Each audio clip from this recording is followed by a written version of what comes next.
يقول ربنا آتنا في الدنيا حسنة وفي الآخرة حسنة وقنا عذاب النار أولئك لهم نصيب مما كسبوا والله سریع الحساب۔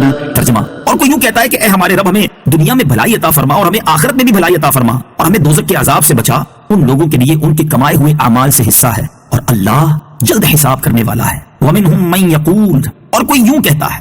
تفسیر صراط الجنان میں ہے، اس آیت میں مذکور مسلمان کی دعا بہت جامع دعا ہے اور تھوڑے الفاظ میں دین و دنیا کی تمام بھلائیاں اس میں مانگی گئی ہیں۔ حضرت انس بن مالک رضی اللہ تعالیٰ عنہ سے روایت ہے، نبی کریم علیہ الصلوۃ والسلام اکثر یہ دعا مانگا کرتے تھے، اللہم ربنا آتنا فی الدنیا حسنہ وفی الآخرۃ حسنۃ وقنا عذاب النار۔ دنیا کی بھلائی میں ہر اچھی اور مفید شے داخل ہے، خواہ وہ کفایت کرنے والا رزق ہو یا اچھا گھر یا اچھی بیوی یا اچھی سواری یا اچھا پڑوس وغیرہ۔ واذكروا الله في أيام معدودات فمن تعجل في يومين فلا إثم عليه ومن تأخر فلا إثم عليه لمن اتقى واتقوا الله واعلموا أنكم إليه تحشرون۔ ترجمہ، اور گنتی کے دنوں میں اللہ کا ذکر کرو تو جلدی کر کے 2 دن میں مینا سے چلا جائے، اس پر کچھ گناہ نہیں، اور جو پیچھے رہ جائے تو اس پر بھی کوئی گناہ نہیں۔ یہ بشارت پرہیزگاروں کے لیے ہے، اور اللہ سے ڈرتے رہو اور جان رکھو کہ تم اسی کی طرف اٹھائے جاؤ گے۔ واذكروا الله في أيام معدودات، اور گنتی کے دنوں میں اللہ کا ذکر کرو۔ تفسیر صراط الجنان میں ہے، گنتی کے دنوں سے مراد ایام تشریق ہیں، اور ذکر اللہ سے نمازوں کے بعد اور جمرات کی رمی کے وقت تکبیر کہنا مراد ہے، اور مراد یہ ہے کہ مینا میں قیام کے دوران اللہ تعالیٰ کے ذکر میں مشغول رہو۔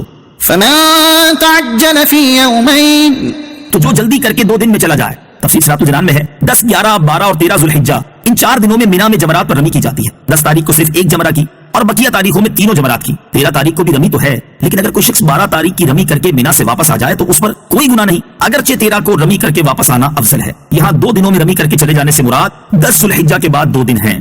ومن الناس من يعجبك قوله في الحياة الدنيا ويشهد الله على ما في قلبه وهو ألد الخصام وإذا تولى سعى في الأرض ليفسد فيها ويهلك الحرث والنسل والله لا يحب الفساد۔